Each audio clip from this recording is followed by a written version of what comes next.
Chapter 33.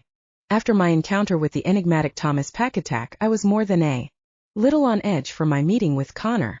My nervousness may have stemmed in part from my perception of vampires, but they had turned me without my permission and forced me to discover a whole new magical world. So magic was kind of cool, but forcing me to drink blood for the rest of my life not so much. That shit should have come with a permission slip. I forced myself to put one foot in front of the other. Connor had warned me that my job was on the line, and I loved it enough to stick my head into a lion's gaping maw or stroll into a vampire's lair. Besides, the whole thing with Jack had unnerved me, and I needed to prove to myself that I could still do this. This was a new bunny, damn it, not one who turned tail at the first sign of danger. The office was a single-room cabin with 4 desks and chairs, shelves, filing cabinets, and of course Connor Mackenzie. He was looking through the filing cabinet when I walked in. "Just a minute," he said without looking up. How charming. I didn't even warrant eye contact. Still, there was a silver lining. He was bent over so I could shamelessly ogle his fine figure. At times like these, it was hard to remember that he was a total arsehole. Then I remembered that I'd arrived punctually and I'd had to take a cab, and here he was making me wait in some sort of childish power play. I refused to be riled. Mum would have made me sit demurely while I waited, legs crossed at the ankle, hands resting on each knee, head slightly bowed. Since I was feeling churlish and was trying my best to be the antithesis of all she'd taught me, I sat down and slung my legs over the chair arm.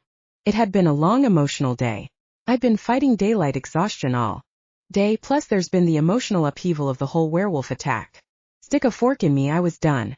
I closed my eyes for a little catnap. Connor could wake me when he finished being powerful with his filing. I opened my eyes abruptly, certain that the noise of my own snoring had woken me. Connor was studying me with an unreadable expression. I yawned. "All done with your paperwork?" I asked. "Some time ago," he said drily. "That's quite the snore you have." I refused to blush. A sign of healthy lungs. "No doubt." He looked amused. I studied him. His dark hair was a little long and curled around his ears. His blue eyes studied me right back. "Shall we start?" he asked softly. Still half asleep, I blinked. Start what? A tempestuous affair? Because I was pretty sure that's what I'd been dreaming about, and I was game if he was. He might be obnoxious, but he was pretty, and he didn't need to talk during sex. "Start the meeting," he clarified. "Thank you for arriving on time. Apologize for keeping you waiting." I waved one hand dismissively. "No problem." His lips twitched. "You managed to keep yourself occupied."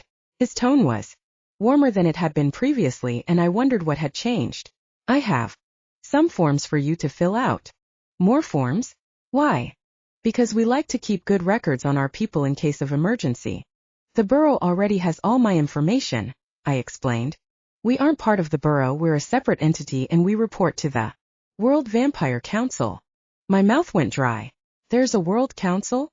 I squeaked, thinking that my escape from the Vampire King of Europe might not have been an escape after all. If Connor reported my info to the Vampire Council, could they make me go back to him? He frowned at me as my breath started coming thick and fast. "What's wrong?" He looked around, alarmed. I didn't know what to say to him. Could I tell him that I'd fled from my sire, that I'd run away to avoid the conclave and 100 years of indentured servitude? Would he send me back if he knew I'd flouted the rules? "I can't do this now," I said lamely. His frown deepened. "What's the issue, can't you write?" I glared. I'd had one of the finest educations money could buy, and I knew all sorts of truly useless shit. I could talk about Monet or Descartes until the cows came home. "I can read and write," I said through gritted teeth. "But I have enemies in Europe. Vampire enemies. I don't want them to know where I am." "So how would your info get back to them?" Connor looked confused. "Surely if you file it with the World Council, my enemies can find me?" "No, they only need to keep track of you if you do something you shouldn't, like expose the supernat world to the humans or kill another vampire. You're on the nice list, then the paperwork gets filed locally." He shrugged. "The World Council is a little behind on modern technology. The Council might be, but the Vampire King had monitored my phone and computer so closely that I ditched them once I got here." "What about if you kill a werewolf?" I asked faintly. "Am I still on the nice list then?" There's enmity between vampires and shifters for all we currently have a truce. So yes, you're still on the nice list. He leaned forward and studied me. How are you feeling about dispatching the werewolf? I bristled. What are you? A psychologist? No, but I'm responsible for you. It is my job to take care of you. I can take care of myself. Evidently so, or the werewolf wouldn't be dead. I flinched. It was Jack Taylor, I said softly. He froze. The werewolf? Yes. I bit my thumb and thought of Kivuk. Can a vampire be turned into a werewolf? No, Connor said decisively. We're already dead. I sighed. I don't feel dead. Neither do I. Now the paperwork. I sighed. You promise it won't leave your office? I'll even shake on it. He held out his hand. I looked at the calloused hand being held out to me. It felt like he was offering me more than a handshake, more than a promise. I swung my legs to the ground and took it. As we touched, an electric zing blasted through my hand. I think Connor felt it too because he let go just as abruptly. I looked up at him ready to ask what had happened, but my words died in my throat. He was looking at me like I was lunch. His pupils were incredibly large, making his ice blue eyes appear black. The tension between us was suddenly overwhelming, and I itched to lean over the desk and kiss him. With Herculean effort, I scuffed my toe on the floor, using the action to look away from him and break the spell. I must have built up an electric charge or something from the carpet. I mumbled. I looked down at the worn and grimy commercial carpet beneath my trainers. Sorry I shocked you. He was still staring at me. Cleared my throat. So where's this paperwork? He blinked, and whatever moment we'd had was broken. When he turned back, he was all business. He handed me a file. The forms inside it were pretty basic. They weren't asking my bra size or my favorite meal. I sat down and started filling it in. Connor was back in his chair looking at his computer, but I knew his eyes were on me when I was looking down at the forms. I wrote until my hand ached, then gave Connor a copy of my passport and visa. Once the paperwork was done, he studied me again. You don't know anything about vampire culture, do you? Other than the whole drinking blood thing, no? Is this the part of the meeting where you tell me I should be sleeping in a coffin? His lips turned up. If it gets your rocks off. Personally, I prefer a bed. Talking about beds with him felt far too intimate. Can I go now? I asked abruptly. Are you in a hurry to leave, little rabbit? I glared. It's Bunny, and you know it. His smile widened. It's a hard name to forget. Much like the woman. He sobered. Do you know how long it's been since someone slept in my presence? Like last week. I asked sarcastically. A century or more. Amongst vampires, just sleeping is a sign of great trust. Whether you meant to or not, I promise I won't treat it lightly. Bunny. It could have been worse. I could have proposed to him or something. Great. Thanks. That's swell. If we're done here, I'd like to go home. Just a few more things. He handed me a paper with a list of websites on it. You have to take vampire classes. You should know the basics. Like don't go to sleep in other vampires' offices, I muttered. He smiled. Like that, he agreed. We don't teach the classes here, but someone has taped them. You need to complete one video from each of the 10 categories, and there's a paper test when you're done. Let me know when you're ready and we'll set it up. I groaned. Seriously? Surely all I need to qualify as a vampire is to be undead and drink blood? This isn't a driving exam. There doesn't need to be a theory portion. He smirked. You have 30 days. Fine. Great. I pulled out my phone. Who are you calling? He asked curiously. I don't have a car, and your lodge is 10 miles from my house. I'm calling a taxi. I pressed dial. Connor reached over lightning fast and hung up the call. No. I stood up in a snit. No? What the hell do you mean, no? I'm not bloody well. Walking. Obviously not. You're newer than a week-old lamb. You can't ride with humans. Because their blood is too tempting. The cab company is owned and run by humans, and we can't risk an incident. He picked up some keys from his desk. I'll give you a ride. Much as I appreciated the offer, I hated that I had no choice. I was never putting myself in that position again. Look, Mr. Mackenzie. Connor. Connor then.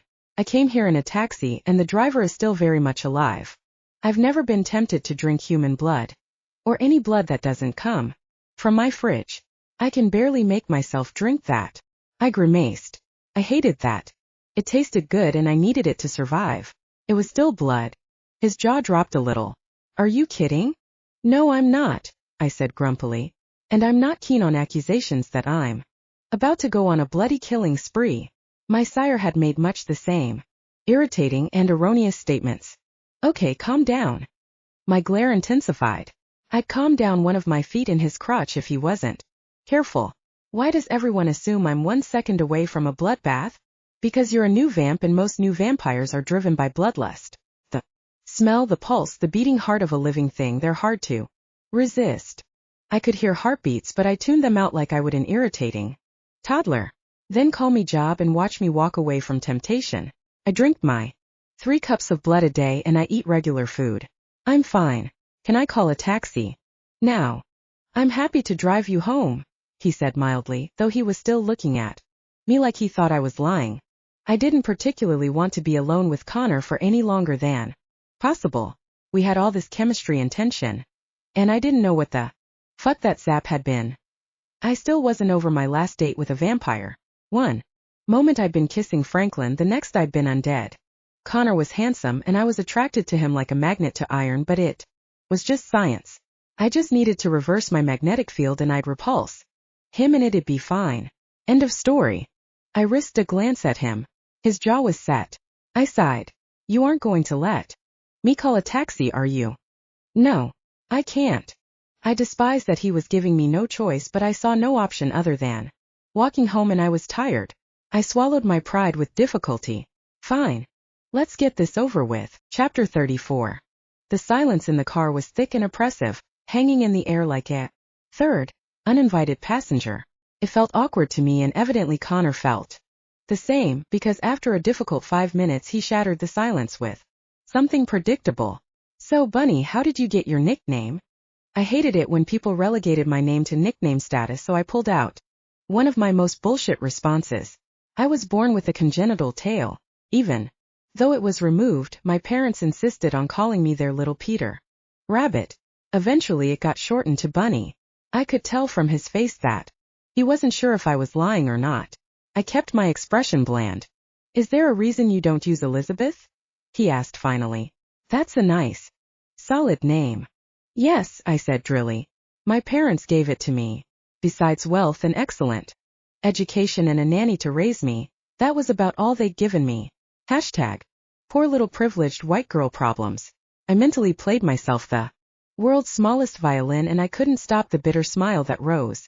Who was your cab driver? Connor asked, obviously trying his best to keep some sort of conversation going. Obviously he didn't like the cloying silence any more than I did. Thomas Packatack. Ah, he said like it answered a million questions. It didn't answer any for me. What does that mean? I asked when curiosity got the better of me. Nothing, I was just curious. Bullshit. Just tell me you don't want to tell me. I hate lying. He sighed. You're very prickly. I folded my arms defensively. That silence rolled out again for a while, thicker than a bank of fog, until he asked, What's your dog's name? Fluffy. Bunny and Fluffy? A smile tugged at his lips. Yeah, so. I sounded like a mulish teen, but he was pressing all my buttons. Have you had him long? I got him after I was turned. Someone had locked him in a bin. People are animals, he growled. At least we could agree on that, and I grudgingly gave Connor a tick in the plus column. If he liked dogs, he wasn't a complete arsehole. Yeah, they suck. I agreed. Fluffy was starving and filthy. I saved him and he saved me. Right back. I cursed the second I confessed that vulnerability, but it was true. It wasn't just that Fluffy had attacked my sire for me. He saved me every moment he was next to me with his pure, unconditional love. It was a constant balm to my soul. Maybe one day he'd help me heal the gaping fractures in my heart. Vampires rarely have pets, Connor warned. Unless the vamps are really old. Why not? I asked, incredulous. Bloodlust. They end up juicing their pet and can't live with the guilt. Having Fluffy is going to raise eyebrows in the vampire community. It says a lot about you and your self-control. I'd never hurt Fluffy. I believe you. He sounded faintly surprised. We turned into my street and I grabbed the door handle before we'd even rolled to a stop outside my house. I couldn't get away from him quickly enough. Pushed open the car door. Bunny, wait. I froze. How about dinner some night? He wanted more of this uncomfortable situation? I managed. How the fuck? Did I turn him down without offending him? He was my boss. He smiled ruefully. Too soon. Sorry, maybe another time. Have a good night. He was trying to hide it, but his eyes looked a little vulnerable. Oh, bollocks.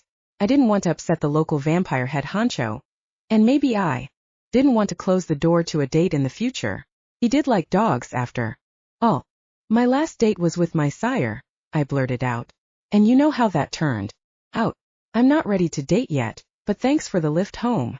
I jumped out of the car without waiting for his response. I ran to the door and froze. Tacked to my front door was a note. Make sure Eric's death becomes a cold case, or I'll make sure you become as cold as him. My eyes narrowed. Son of a bitch, someone was threatening me. We must be doing something right. The front door was still locked and there were no signs of a break-in. Fluffy, are you okay in there? I called. He barked in response. I'm not touching the door until we've had the chance to do prints and stuff. Stay there. I looked back. Sure enough, Connor was waiting to check I'd got inside okay. When I didn't unlock my door, his eyes sharpened and I saw his lips move in a swear word. He pulled out his phone, made a brief call, then turned off the truck engine and joined me. Are you okay? He asked with concern. I've been threatened before.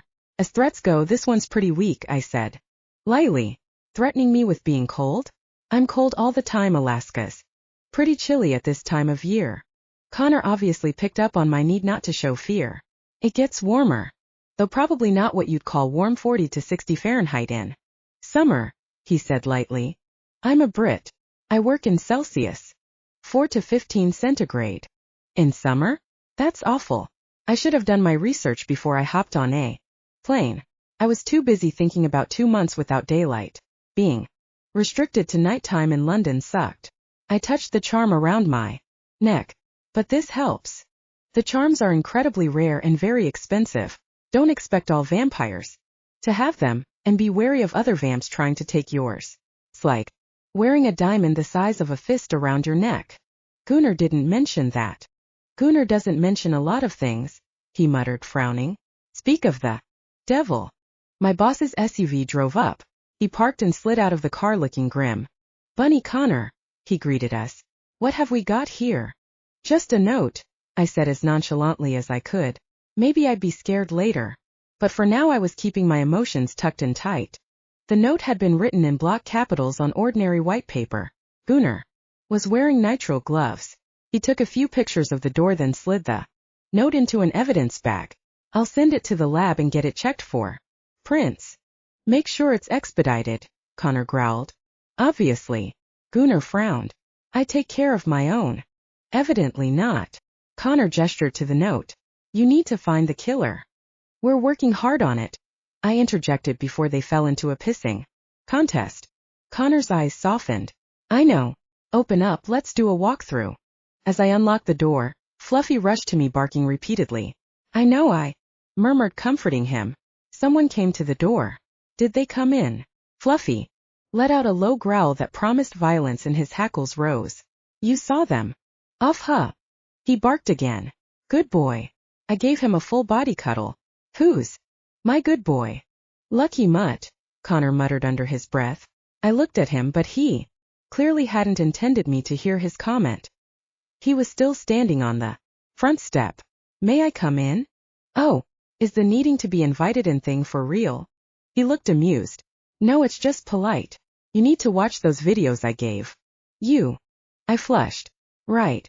Well, sure, come on in. The two men checked the house whilst I stayed in the hallway with Fluffy. After a few minutes, Gunnar rumbled. All clear. No sign of an intruder. Great, I said, but the adrenaline was leaving me and my bravado was going with it. Thanks. Gunnar gave me a nod. We'll head out. See you tomorrow at the office. Will we have any prints? Tomorrow? No. Maybe the day after, if there are any. We have to be realistic. They probably wore gloves. I grimaced. He was right, the same as with the car. The killer was annoyingly switched on. It was just my luck to get a smart killer. Gunnar drove away, but Connor hesitated.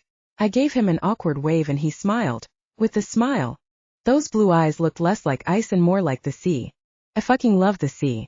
When he'd driven away, I turned to Fluffy, who was waiting patiently in front of the door. I wondered if he'd been sitting there the whole time waiting faithfully for my return. I hoped the killer had got the scare of a lifetime. When Fluffy growled through the door, I gave him another full body cuddle. Thanks for watching out for me, bud. I'm sorry I didn't take you, but I'm pleased as hell you stayed here. I kept on patting him because the action soothed me too. Let's talk about other stuff. If I think too much about the note, I'll freak out. Let's talk about Connor. Instead, let me tell you that meeting was so awkward. Be glad you didn't go. I murmured into his thick fur. Half the time I want to go full Buffy on his ass, the other half I want to go full Faith. This time though, he tried to make conversation. It was almost nice. I sighed and scruffled Fluffy's ears. Will I ever fit in here? At least one person wanted me gone. The killer thought that I was a weak target, weaker than Gunnar. But I was a vampire, for God's sake. I drank blood. I needed to toughen up. No self-respecting vampire would quake in their boots because of a damned note. It was paper and ink, nothing more. Fluffy jumped all over me, pulling me out of my reverie. He licked my face and neck until I giggled. He thought I was doing just fine. Maybe one day soon I'd believe it too. Chapter 35. I awoke after a sleep fraught with dreams to a weird text message. A list of 5 names from an unknown number. I replied straight away. Who is this? What's with the list? I was sharp, because the note was still freaking me out. What if this message was from the killer, a list of their next victims? I discarded the thought immediately. Only a genuine idiot would tell the police their next targets. I looked out of the window and my heart stopped when I saw a truck parked out front. It started again when I realized the truck was Connor's. He'd been guarding me whilst I slept? A tiny feminist part of me wanted to be outraged, because the suggestion that I couldn't take care of myself pissed me off, but mostly I was incredibly grateful to see him there. He probably protected all of the new vampires like this. My phone beeped with another message. It's Thomas. It's a suspect list. Hunt them down. Aren't you the hunter? I sassed back. Aren't you the police? There's no bounty, so it's all yours. The thought that I was the police made me snort. But why help me? Why hadn't he given the list to Gunnar? Was there history between them? I replied. I'll go through your list, but only if you tell me where you were the night of the murder. The only thing he wrote back was, "Ha! That was not an alibi, but Thomas was human. From what Gunnar had told me, he could definitely kill a werewolf, but not in the way in which Eric had died. No human could do that. We were looking for a magic user or a shifter."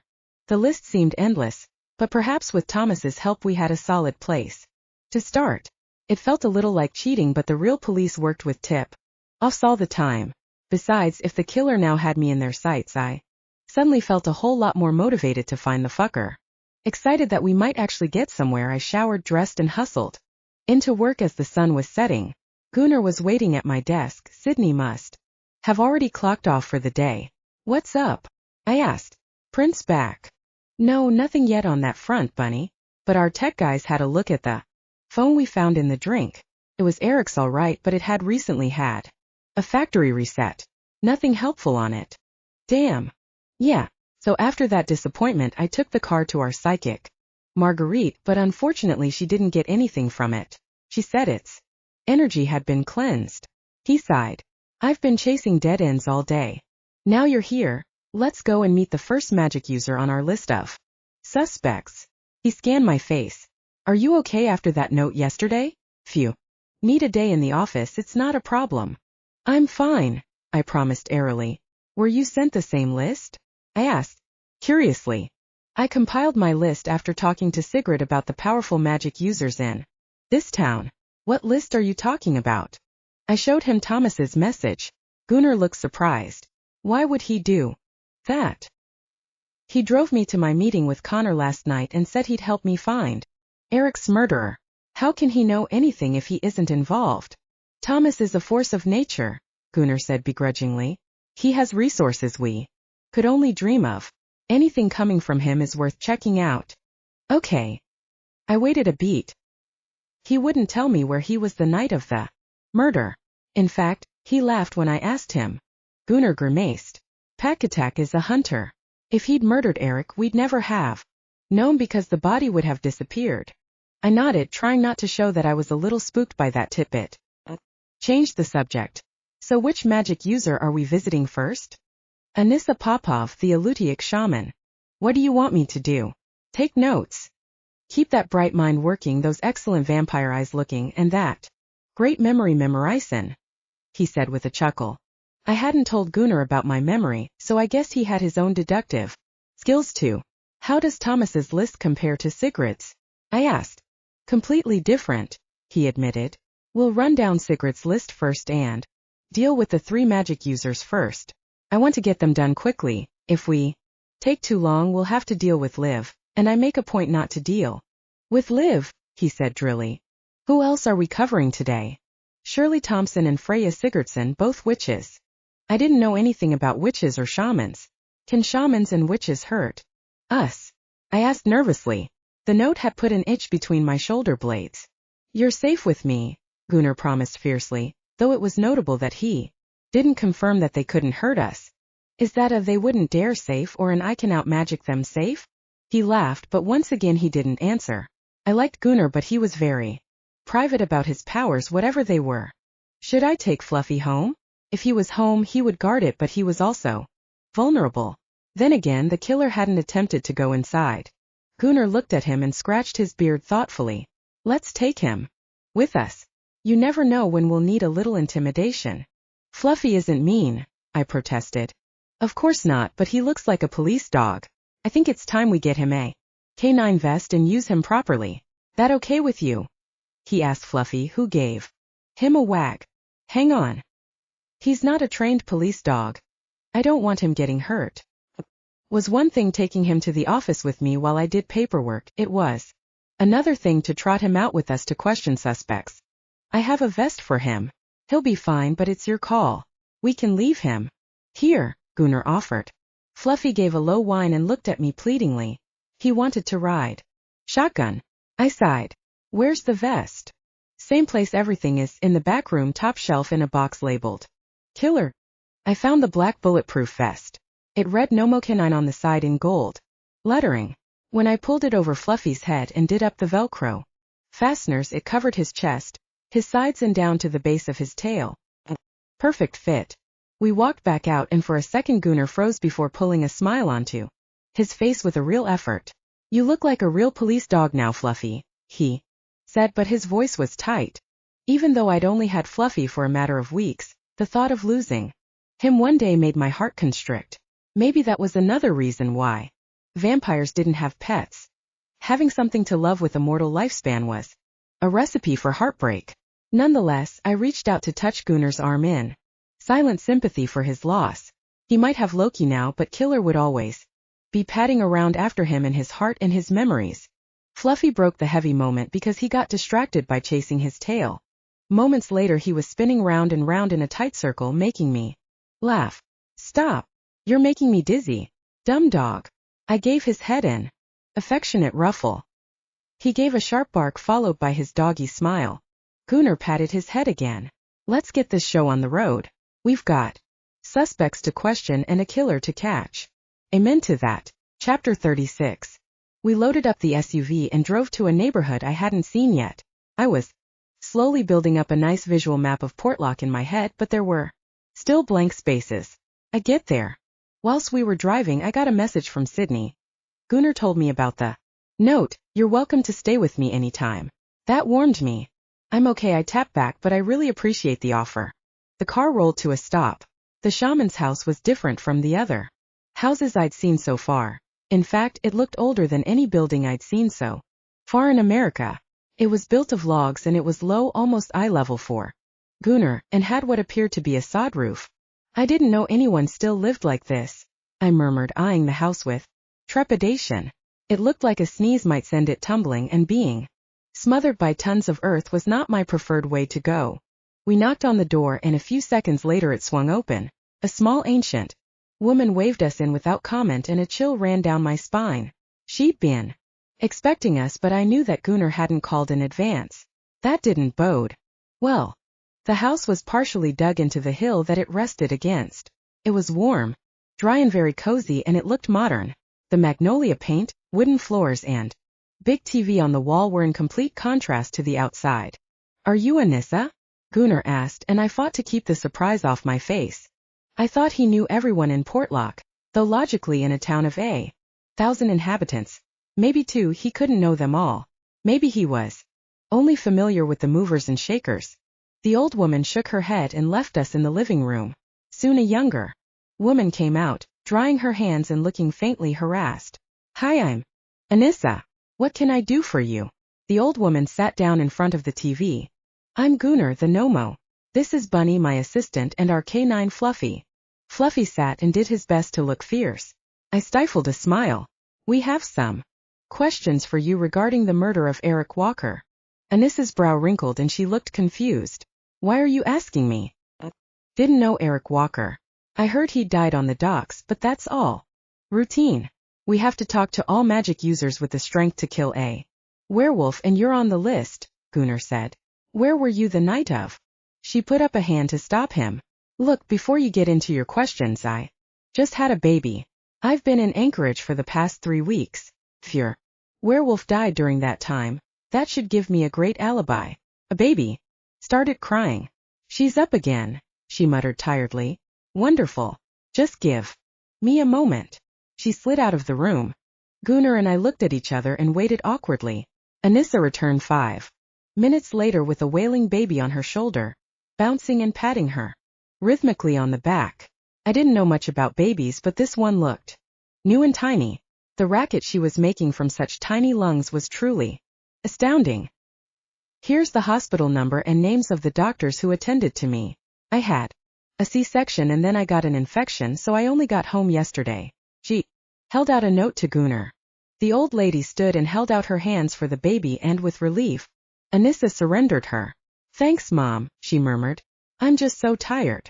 Her mum patted her hand understandingly and started gently swaying with the infant, who stopped crying abruptly. If anything, that seemed to upset Anissa even more.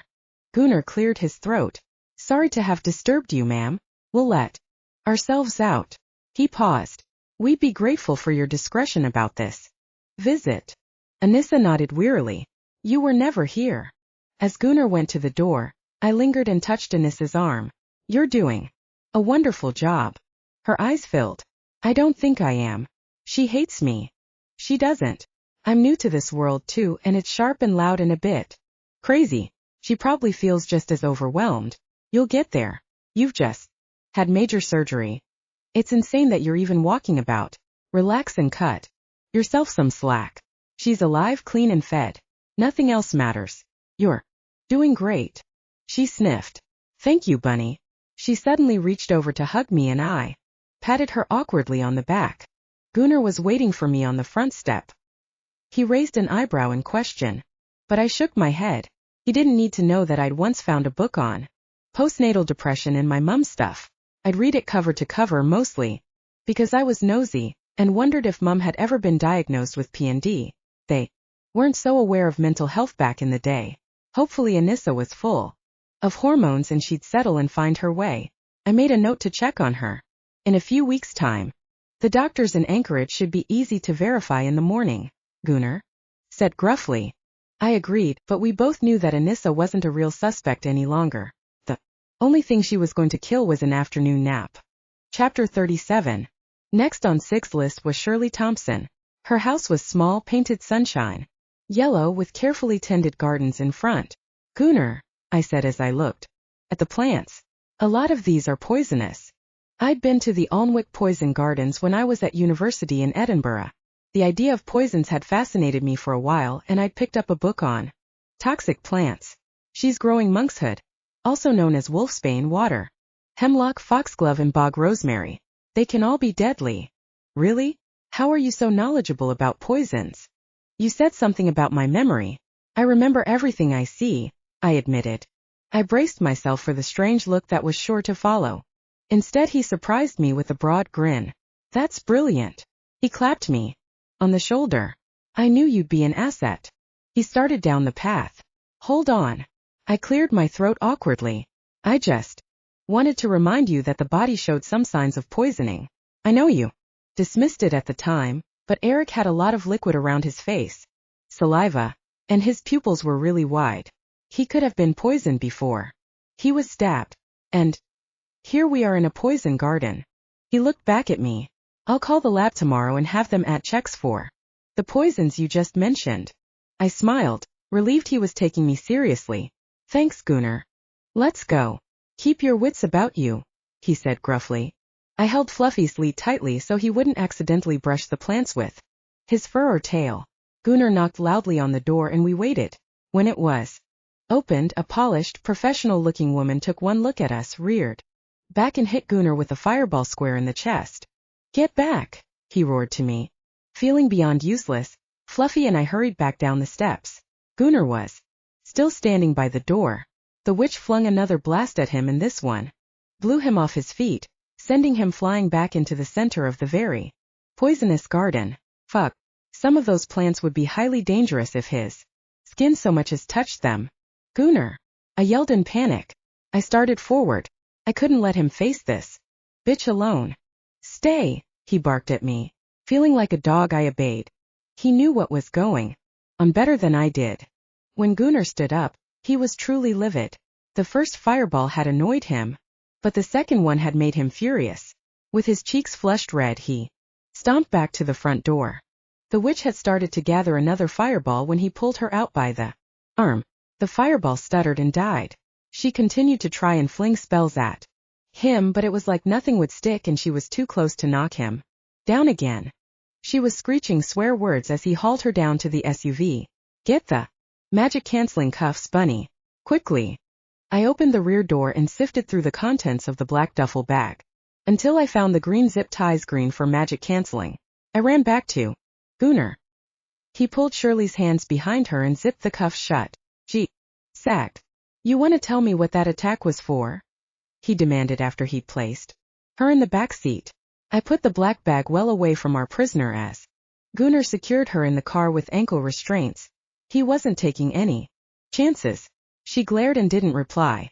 Why'd you kill Eric? Gunnar asked. I want a lawyer, she snarled back. You can call one from your cell. I waited for him to read Shirley her rights, but he didn't. I guess the American system was different to ours. Gunnar was still royally pissed. He was the most even-tempered guy I'd ever met and I'd never seen him angry before, but I guess fireballs were beyond most people's limits. He jabbed some numbers into his phone. Sig? I need you to come to the station to search a female for me. 5 minutes out. Thanks. We drove back in silence, Fluffy on the floor at my feet watching the witch. Behind us, back at the office, Gunnar left her in a cell to be searched thoroughly by Sigrid. The cell was the one marked green, so it had magic canceling properties too. Well, I think we have a suspect, he said wryly. Me too. How come Sigrid is searching her? I asked. She's trained in searching female suspects. I do the men. If you stick about, I'll send you on a course so you can take over.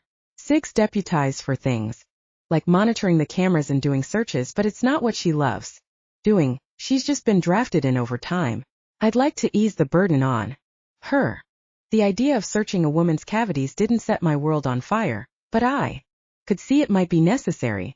Sure, I shrugged. Are you okay? His clothes were scorched, but his skin didn't look burned. He waved away my concern. I'm fine, though. She singed my beard. It still looks magnificent, I assured him, only partly tongue-in-cheek. So, what now? We process her paperwork and wait for her to meet with her lawyer. What are we charging her with? I asked curiously. For now, we can charge her with attacking a Nomo. She did that with a witness present. You. What about Eric's murder? I'll get a warrant to look at her place tomorrow. If we find anything linking her to the murder, we'll charge her. If not, we might have to wait for those lab findings. If Eric was poisoned with something she's growing in her garden, we can build a circumstantial case. It's not ideal, but, he sighed, there's nothing we can do tonight. Why don't you take Fluffy home and get some rest? Don't we still need to talk to the third suspect? I asked. Gunnar rubbed the back of his neck. Damn it, yes. No one has gotten to me like that in years. I'm a little off my game. He scratched absently at his arm. We'll do it tomorrow. We both need a rest and I need to wash this stuff off. My arms and hands. I'm starting to itch. Good idea. Some of that stuff can be really irritating. It can even cause your heartbeat to slow and give it palpitations. Go to the hospital if that happens, okay? Yes, Dr. Bunny. Can you get yourself home safe? Of course, I promised airily. He gave me a hard look. Bunny? Stay sharp.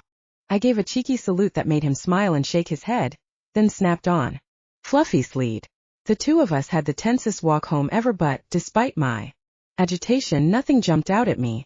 I hated that the killer had made this town feel unsafe and I couldn't wait to bring them down. Then again, maybe we already had. Chapter 38. The next day when I peered out of my curtains, I felt weirdly disappointed not to see Connor's truck parked outside. I guess he thought the danger was gone. I wished my gut agreed. I walked quickly to work. Only when I arrived at the Nomo building did the tension ease from my shoulders. Walking around with a target painted on my back wasn't a pleasant sensation. When I checked in with Gunnar, he assured me he was fine, though the skin on one of his arms was still red. Then he spent 5 minutes bitching about Shirley Thompson and her slippery lawyer. He gave me carte blanche to spend time running down Thomas's list. He was going to work on Kivik's case for a while. I called all of the names on the list that Thomas had sent me. 2 answered. And I made appointments for them to come into the station in the next couple of days. It didn't feel as urgent now we had Shirley in custody. 3 people didn't answer, so I left messages. Fingers crossed they would call back before we had to go looking for them. After that, we loaded up and headed to the last magic user's house on the list. Freya Sigurdsson lived close to the medical center in the middle of town. With Shirley's blast fresh in our minds, we approached more cautiously this time, and Gunnar made me stay back from the door in the front window. Fluffy and I waited dutifully in the driveway as he knocked on the door. A little boy about 4 or 5 years old answered it and we both relaxed. Gunnar beckoned me over to the porch, then crouched down. Hi, little man, is your mommy home? The boy ran off. A few seconds later, a frazzled-looking woman came to the door, another toddler on her hip. She clearly recognized Gunnar. How can I help the Nomo's office? She asked. We wanted to speak to you regarding the murder of Eric Walker, he said. She scrunched her eyebrows together. I doubt I have anything to offer. I only saw the man in passing. Do you mind if we come in for a few minutes? His voice was at its mildest. She hesitated, then sighed. The house is a mess, but sure, come on in. She ushered us into the living room. It was clean, but there were toys and children everywhere. Never had I been more grateful for the decluttered state of my own home. I run a daycare for the witches in town, she said as I counted at least 6 kids. Gunnar gave her a kind smile as I sat down and held Fluffy close by his lead. Finally a child noticed us and squealed, "Doggy!" Immediately we were beset by small wild beasts who climbed all over my dog. I was tense for a moment because I'd never seen Fluffy with kids, but it was clear that he was in his element. I unclipped his lead so he wouldn't inadvertently strangle someone, and he promptly laid down. He let the children sit on him like he was a horse. He played dead when they asked to, and he even shook hands. I was a terrible owner. I didn't even know that he knew any tricks. He was far better trained than I'd suspected. I tuned back into Gunnar and Freya. I don't have the time or energy to murder anyone, Freya was saying. She did look exhausted. Freddie, she called out. Be careful with the knife. My heart stuttered, but then I realized the kid was wielding a wooden knife on a chopping board, cutting Velcro fruit in 2. He threw the wooden knife, narrowly missing another child. Freya pocketed it and Freddie collapsed into a wailing heap. Sorry, she said to us. What did you ask? Oh, where I was when he died. She tapped her lip thoughtfully. It was a TV night, I think. I watched shows until maybe 8 p.m. and then I went to bed. People start bringing me their kids at 6 when they go to work, so I always go to bed early. You can speak with my husband. He was with me. We'll check in with him, Gunnar promised. She gave us his phone number and we stood to leave. Fluffy gently extricated himself from the pile of kids and trotted to me. I clipped his lead back on. Freya didn't bother following us to the door. She had to juggle toddlers who were crying because the doggy had left. She looked even more frazzled. We'll check with the husband, but my gut says no. That was a bust, Gunnar remarked as we climbed back into the SUV. But at least we have one suspect. Shirley Thompson definitely has the magical power to have killed Eric, and the poison's at a whole new angle. Her attack on me doesn't exactly protest her innocence either. He looked pleased. I sent your list of poisons to the lab, so they can check the blood work for them. Any itching today? Heart palpitations. I've been slightly worried about him all night. He gave a huge booming laugh. I'm perfectly sound, no worries. Document. I had the council sign a warrant. Want to go check out Shirley's place? Absolutely. We turned out of Freya's driveway and headed back to the perfect yellow house, with its beautiful garden of death. Fluffy started growling the second we pulled up. It's okay, boy, the bitchy witch is in the lockup, I reassured him. He looked at me with a flat expression and growled again. I sighed. I don't speak dog. You don't need to because I do, Gunnar said. We need to be on our guard. Eyes peeled and stay behind me. Since we had a warrant and no one opened the door when he knocked, Gunnar twisted the knob and we walked in.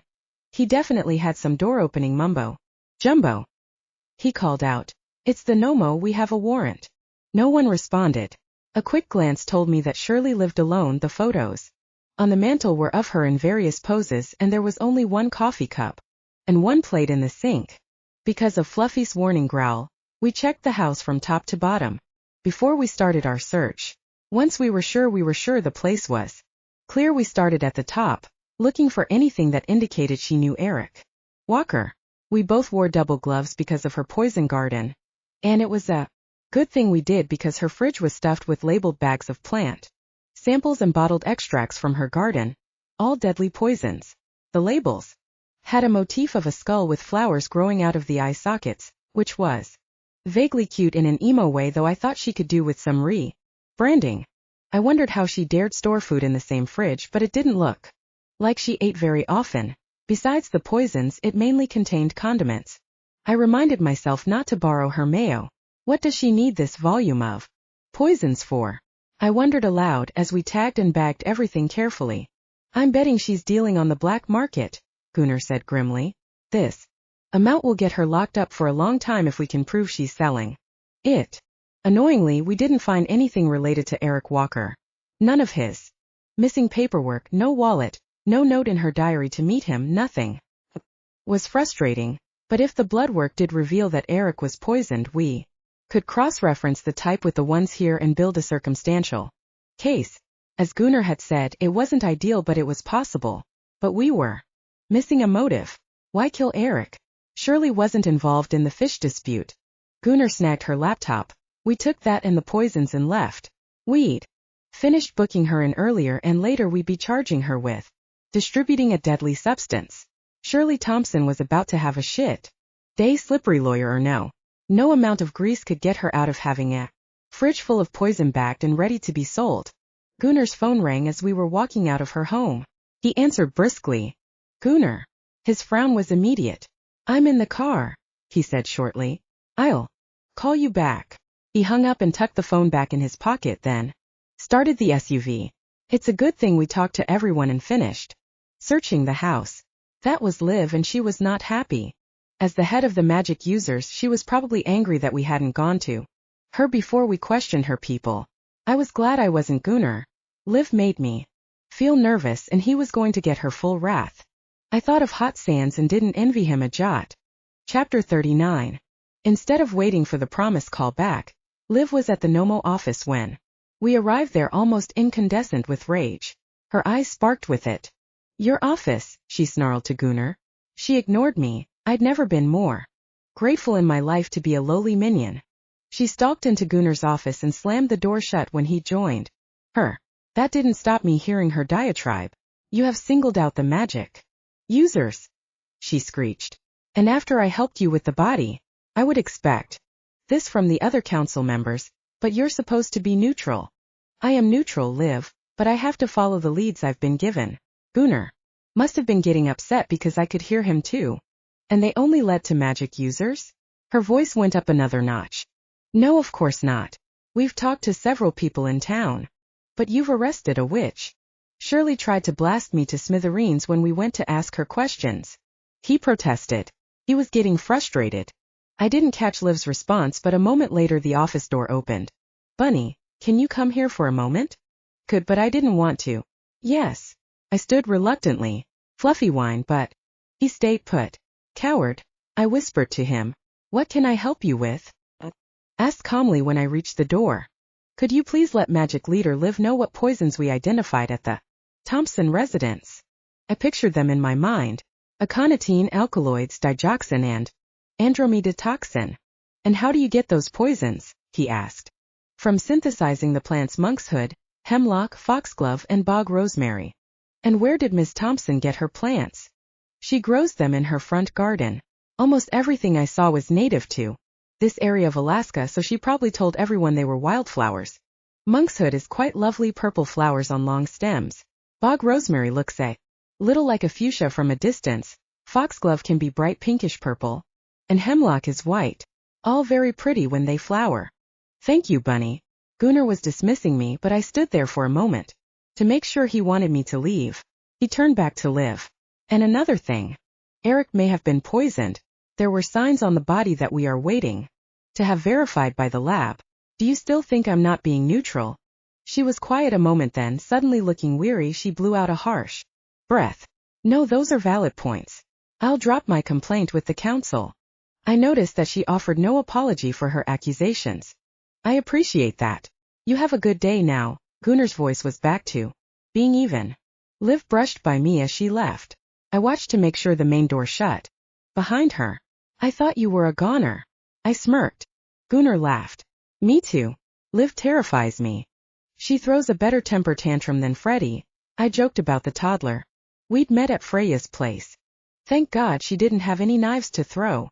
The door dinged to let us know someone had stepped in, and I hurried to the front desk.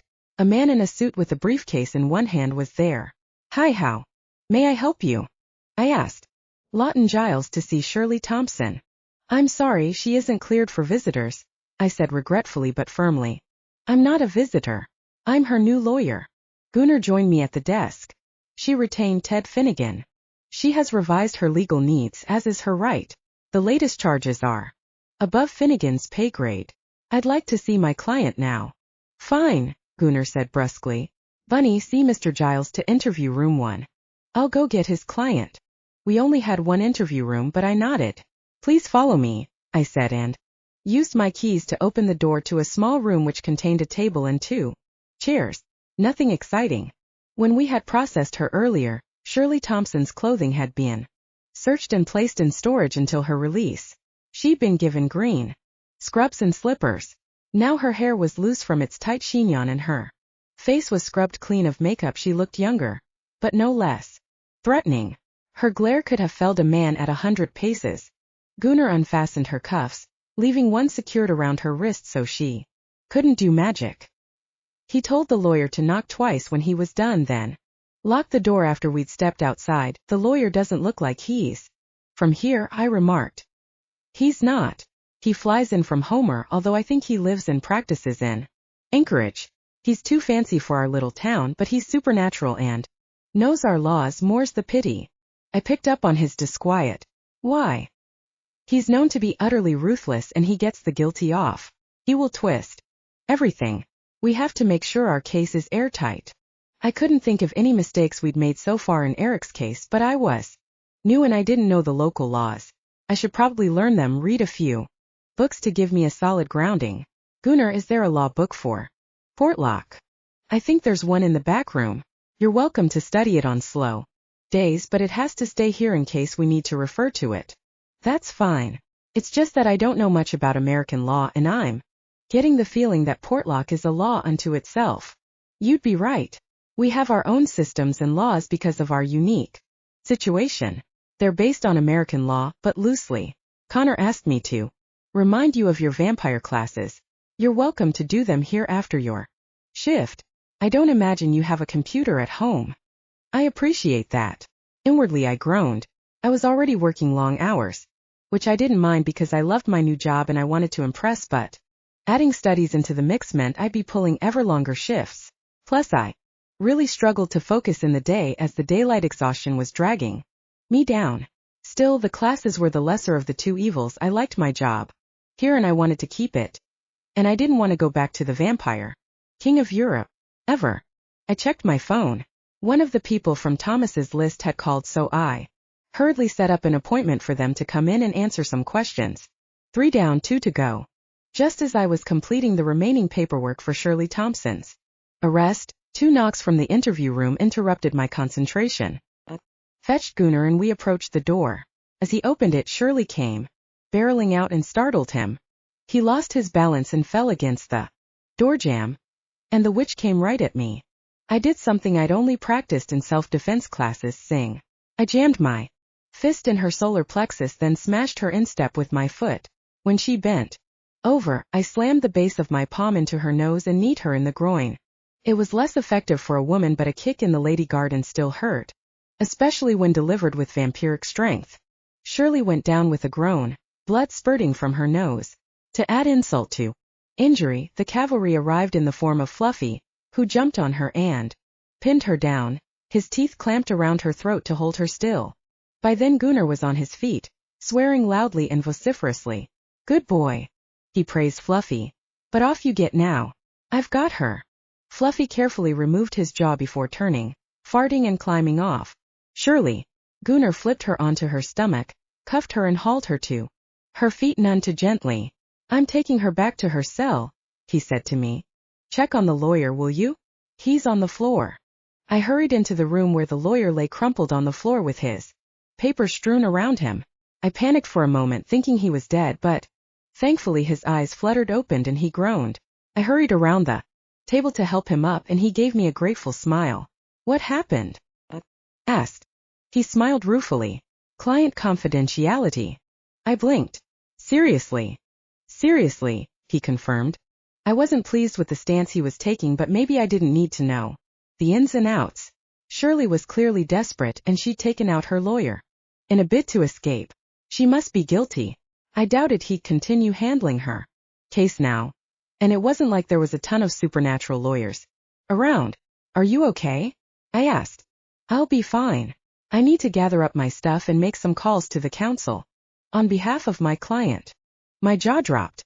You're still representing her? I'll be more wary when we meet again, but she's paid my retainer and I'm under contract. Surely attacking you breaches that? He grinned. Absolutely, but she's going to be one heck of a challenge. No kidding, I said faintly. She's guilty as hell. Allegedly. He put the papers back in his briefcase and left with a spring in his step. Lawyers were fucking. Chapter 40. Did she say anything to you? I asked when Gunnar returned. The usual. Called me a pig and spat derogatory remarks. How's the lawyer? He's staying on the case. Total bollocks if you ask me. Gunnar shook his head in disbelief. Well, at least we have some more charges to add. Don't we need him to press them? Gunnar smiled. Nope. I got knocked over too. Besides, we can charge someone. If it is in the public's best interest, and I think it is, don't you? Oh, absolutely. I'll fill out the paperwork and bring it to you to check. Gunnar left soon afterwards, but I decided to stay and complete one of the vampire classes on my list. I took Fluffy out to do his business, then came back and pulled up the first class on the computer. How to Control Your Bloodlust 101. I read out loud to Fluffy, who whined. No, I agreed. It sounds as boring as hell, but I have to do it. The least you can do is keep me company. He rested his heavy head on my lap in response. And I laughed. Thanks, bud. It was one of those classes with a number of short videos interrupted by extremely stupid questions that you had to get 100% right. Before you could move on, you could make as many attempts as you wanted to get the right answer, so the test was effectively meaningless. At least I could click through it as fast as I wanted. The questions were ludicrous, like if a human cuts themselves and begins to bleed, you should call an ambulance and hope they get there before you suck the victim dry. B. Lick the wound, no blood should ever be wasted. Exit quickly so you aren't consumed by bloodlust. D. Hand them a plaster and hope you don't succumb to bloodlust. I rolled my eyes. The right answer was blindingly obvious. I hope that vampires dumb enough to need these classes didn't end up mixing with ped society. I flew through the videos, answered all the questions correctly, and finished the recommended to take 1 hour and 45 minutes class in 15 minutes. It won't be too bad if they are all like that, I said triumphantly to Fluffy, let's do one more before we go home. He laid his head back down with a doggy sigh. The next one was a gem. What to do in the event of a blood shortage? I looked down at my dog. What do you think? Rob a blood bank. He gave a sharp, amused bark that sounded like a yes. It was a good thing he wasn't taking the test for me because I'd probably fail and have to turn in my fangs. Not that that would bother me, they dropped down when I didn't want them to and stayed up when I did. They'd been useless for defense, as far as I could see. They were just an extra cleaning fee at the supernat dentist. I skimmed through the introductory paragraphs. Oh, you'll love this, Fluffy. In an emergency, seek blood from farm animals, even pets, before you consider your neighbors. I patted his head. No chance. You are more important to me than other people. I promise I'll eat my neighbors first. Well, all of my neighbors except Sydney. Friends definitely weren't food. His tongue lolled out in a doggy grin. The second class took a little longer, but even so I was done in half an hour. I shut down the computer and left the building. As I locked up the office, I suddenly felt like someone was watching me. Don't be ridiculous, Bunny, I told myself. Even so, I looked around. No one was loitering in the lingering darkness. The horizon was lightening a little. Daybreak was coming. I shivered and, despite the charm around my neck, I moved quickly. A waxing gibbous moon burst through the clouds and an eerie howl filled the night. Sounded like a wolf, which was all I needed. Sydney had said the other howls had been real wolves, so it might not be a werewolf. Fluffy was looking around warily, tension in every line of his body. You reckon it's a werewolf or real wolf? I asked him. Naturally, he didn't answer. We walked quickly through the deserted streets towards home. Fluffy stayed close to me, though I wasn't sure if that was to reassure himself or me. Abruptly, a howl rent through the air close to my left side, far too fucking close. I whirled around and my slow heart actually beat hard and fast for a moment. Fluffy growled as my fear spiked, and for once my damned fangs did what they should do, they grew. I looked in the direction of the noise and immediately spotted a huge figure, hunched in the shadows of the trees at the side of the road. A werewolf then. Not a real wolf. Packetac's comment about always being armed suddenly seemed incredibly wise, and I wished I'd brought Gunnar's machete. I looked around for somewhere to run. I hadn't quite reached the residential section, so I'd have to head for home, but chances were the hulking creature would catch me first. Fuck it. I straightened. I had fangs. Fake it till you make it. Who are you? What do you want? I snarled, trying to sound tough. I didn't really want to know the answer to either question. I wanted to be left alone, but that was no longer an option. The figure stepped into the streetlight, and it took every scrap of my self-control not to step back. Yes, it was a werewolf, but unlike the previous one I'd seen, this one's eyes were human rather than red. It was huge, 8 feet tall if it was an inch, and covered with sparse, straggly hair. Its ears were tall and pointed, and its muzzle was clearly canine, though shorter than a dog or wolf's. Its arms were longer than a human's and hung almost to its knees, and its huge paws had an elongated human-like heel. Those paws were tipped with gruesomely curved claws. No. I regretted my decision not to run like fuck. Fear made heat sink into stomach, flames flickering into existence in my gut. It opened its mouth. Back off. Its voice was guttural and threatening. Back off what? Was it you who left the note? That seemed to surprise the creature. What note? The one on my door? The werewolf made a sound that I realized was laughter. You have many enemies. Good. If we kill you, the Nomo will have many suspects. So this wasn't my note writer. Anyway, it would probably be too difficult to hold a pen with those claws. I folded my arms and stood my ground. Fluffy, bless him, stood between me and the monstrous creature and gave a warning growl. Stay away from the pack, the werewolf continued. Pack? I was completely confused. I thought all shifters in Portlock were understands control. Was it a werewolf term? What pack? I asked, but he had already backed into the shadows and melted away. I didn't wait for him to return with his pals. Someone had turned Jack into a werewolf, and Kivik was still missing. Maybe he'd seen something he shouldn't have, or maybe his disappearance had nothing to do with Jack. All of those thoughts whirled in my head as Fluffy and I jogged home. For the first time since my first night in Portlock, I locked all the doors and windows and rolled down the metal blinds. It wasn't overkill if you Thought someone was after you. And I knew that someone definitely was after me. But I was home. I was safe and I was not going to be intimidated. I repeated my mantra firmly as I slid into my bed. But in my dreams I saw the glow of red eyes. Chapter 41. When Fluffy and I hurried into work the next day, there were no creepy monsters lurking in the trees. Not that I was aware of, but I knew that monsters existed everywhere and they didn't always wear fangs or wolf coats. Sydney was still at the desk and she jumped up and gave me a huge hug. I was about to tell her about the werewolf when Gunnar called me into his office. He looked agitated. What's up? I asked. Shirley has demanded a council ruling rather than a trial by a jury of her peers. I frowned. Surely the council wouldn't be easily swayed by whatever sad tale she concocted? It seemed a strange choice though. Maybe she was snooty and thought she had no peers to match her? The trial will be next Friday. You can come with me and see the legal system in action. Great. I'll try and read those law books beforehand. I promised. What charges will she face? We haven't accused her of Eric's death yet, have we? No. The council will rule on the attack against me and Shirley having poison in her possession. I won't be voting, obviously. He looked serious. That note has come back with no prints on it, Bunny. I'm sorry. I sighed. It would have been too good to be true if there had been. Has Shirley given a statement? We still don't know her motive. She's pleading the fifth, he shrugged. Maybe Eric ordered some poison from her and didn't pay up. Hopefully between now and Friday we'll find more evidence so we can charge her. The front door beeped and I nearly jumped out of my skin. What's the matter? Bunny, Gunnar asked. You're as twitchy as the critter you're named for. I grimaced. Fluffy and I had a chat with the werewolf on our way home last night. His jaw worked. What happened? I described the confrontation as succinctly as possible, including the werewolf's brown eyes. He said the pack? Are you sure? Gunnar demanded. Positive, I replied. He was pretty scary. I wish I'd had your machete. Fluffy yipped agreement and Gunnar grinned at him. Good boy for keeping her safe. We'd best think about giving you a weapon besides those gnashes.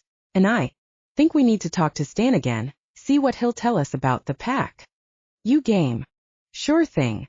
Following the discovery of Eric's truck, Stan had come to the office and given a full statement about the vehicle and his relationship with the dead man.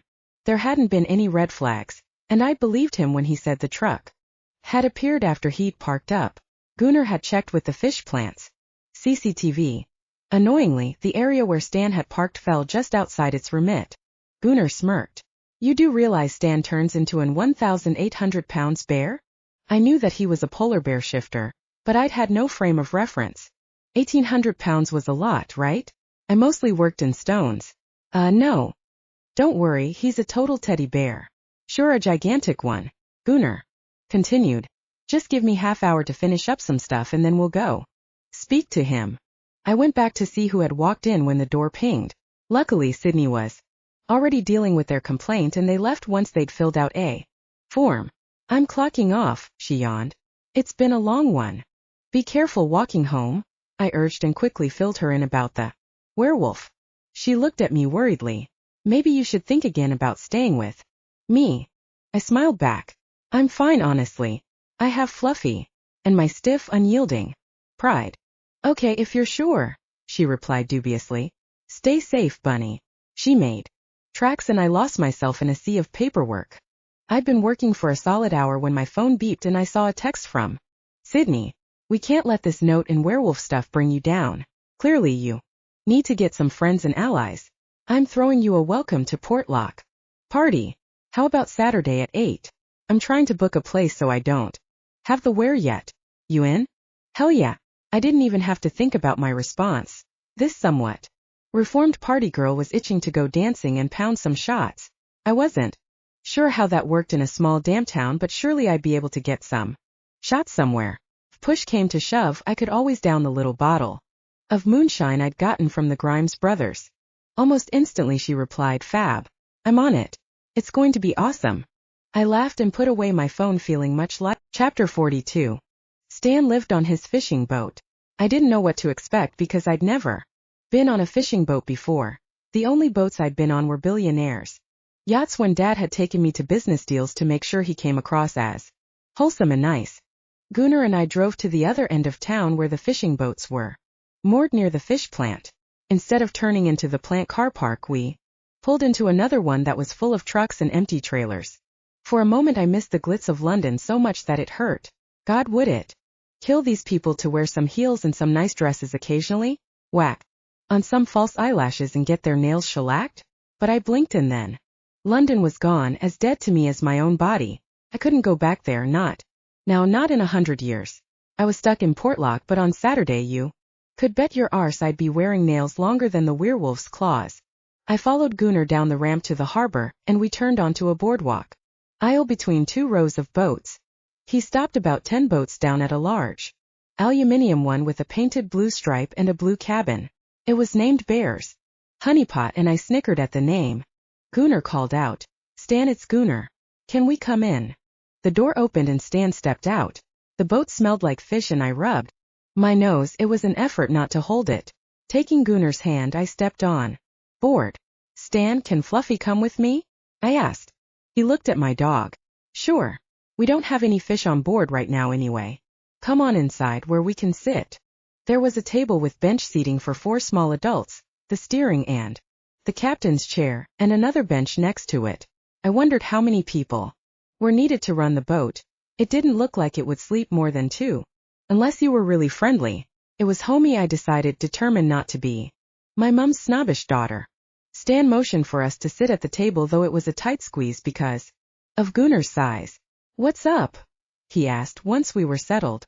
"I thought we were done with all the Eric stuff." "I've answered all of your questions." "We are," Gunnar assured him. "We have another suspect in custody. Bunny will fill you in. She had an unsettling experience last night." Stan's eyes swung to me. I noticed the flicker of interest in his eyes, but I ignored it. "Fluffy and I were approached by a fully shifted werewolf. He gave me a warning. He said, 'Back off and stay away from the pack.' Does that mean anything to you?" Stan frowned and ran his fingers through his unruly hair. "He told you to stay away from the pack?" His brow furrowed. "Yes. That's odd. We don't go by pack anymore. We adopted shifter group to make it an all-inclusive term." He thought for a minute.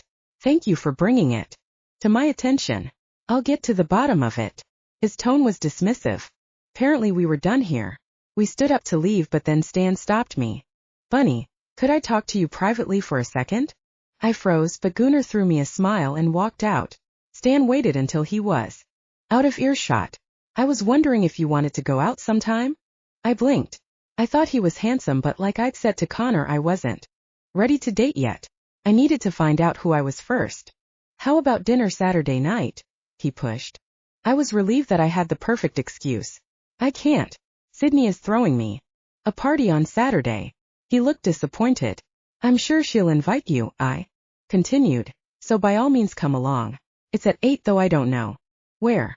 I'll let you know." He grinned. "It's a date." Oops. I really hadn't meant to imply. I gave a feeble smile. It would be fine. It was just a party. What could go wrong? Fluffy and I climbed back into the SUV. "I've been thinking about the list of names that Thomas gave me. None of them are on Sigurd's magic user list. Do you know any of them? Do you know what they are?" I asked.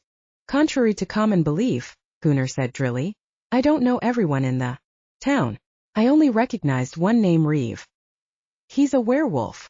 I bit my lip. My gut was saying Yahtzee. That's who I'm interviewing first.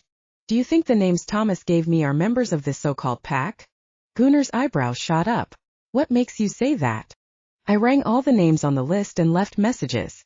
Later on I was threatened by a werewolf warning me off the pack. "If Reeve is a werewolf and he's on the list." He nodded slowly. "You've got good instincts. It's possible. Maybe Pack Attack is giving us a lead on who turned Jack Taylor." He looked at me sharply. "You've got a few meetings lined up with them, haven't you? When's the first one?" I checked my phone. "In a couple of hours after lunch. I'll be out, but I'm contactable if you need me." I felt a wave of panic. "You want me to take the appointment by myself?" "He won't try anything in the Nomo's office. Werewolves respect authority figures. Besides, it's not a full moon, so he can't turn anyone. You'll be fine. Reeve is gruff, but he's a good man. Besides, if you're sticking around, you need to start building your own reputation in town, Bunny. In a town like this, reputation is everything. Who are you going to be? Wasn't that the million-pound question? We rode the rest of the way to the office in comfortable silence. Fluffy and I settled in at my desk. When I'd finished the paperwork, I did a bit more work on Connor's vampire videos. I was going to meet Sydney at the diner for food in an hour, my lunchtime, and her very late dinner time, before my first interview on Thomas's list. I still itched to bring Thomas in and pick his brains. How had he got these names, and why had he given them to me? How could he know I would be perceived as a threat to the pack? Were they the names of suspects or something else entirely? Gunnar had left this in my hands, and I was nervous about getting it right. When it was nearly time to meet Sydney, I walked Fluffy home to leave him there, much to his obvious displeasure. I had a cup of blood, then hustled to the diner. I could see Sydney's dark head in a booth in front of the window. She already had menus waiting. I hadn't eaten there before, partly because I didn't have any money to spare, and partly because I hated eating alone in a restaurant, but the food smelled divine. Hey, Sydney. I slid into the booth across from her. So what do you recommend? I usually get the halibut and chips, but then I love fish. Part of being a mermaid. She grinned ruefully. If it's good, I'll try it. I was game for something new. I loved a good chippy at home, although I'd never had halibut. When the waitress came, we both ordered the fish and chips and a chocolate milkshake, and I ordered an extra coffee to get me through the day. The waitress was so friendly that it felt alien. British customer service tended to be either surly or begrudgingly polite. Her effusiveness made me wonder if she was going to spit in my coffee before she brought it over. No one could be that nice. Whilst we waited, I brought up the mysterious pack and Thomas Packatack's list. If he gave you a list, it'll be for a reason, Sydney commented. He's very smart. Her tone was just a shade too admiring. Yes, Packatack was a total silver fox. But what is the reason? I asked in frustration. I tried to call him, but he didn't answer. You can trust him. He's odd and a little scary, but he keeps an eye on everything in this town. He misses nothing. What would you ask the people on the list? I asked. I don't know how to run an interview, and Gunnar is leaving it all to me. She thought about it. I don't know, but I'm not good at the detective thing. Like you are. Gunnar says you've got great instincts. I'm sure you'll do fine. I wasn't sure. I was worried that Packatack's reason for sending me these names was because he had his own agenda. The food was good, and Sydney looked pleased that I ate with gusto. It was always awkward when you recommended something to someone and they didn't like. The waitress came over. How is everything? Is it amazing? We assured her that it was great. I'm so pleased to hear that. Can I warm that for you, honey? She nodded at my coffee. Warm it for me? Was she going to microwave it for me? No thanks. When she'd gone, I turned to Sydney. Why would she warm my coffee? What was she going to do, boil it up again? Sydney laughed. Is that why you looked at her so weird? It just means, do you want to top up? You know, more coffee. I felt my skin warm. Oh, right. Sydney grinned broadly at me. Any other yank differences you need me to translate? I'm good, I mumbled. I thought there wouldn't be much culture shock coming. Here, I've watched US TV all my life, but there are loads of differences. Like what? Everyone drives a truck or a huge car. Your vehicles look like they're on steroids. Everything is supersized. The roads are wider, the houses are bigger. I paused. And your toilets flush differently. Sydney burst out laughing. Oh my goodness, well that's confirmed it. Brits and Yanks are just totally different. I stuck out my tongue at her good-natured teasing. I caught the eye of the waitress and asked for the bill. I had one eye on the clock, so I had to dine. And dash. I thanked Sydney for inviting me, gave her a one-armed hug, and made tracks to pick up Fluffy. Back at the office, I had just settled Fluffy and put away my bag when my first interviewee arrived. Game on.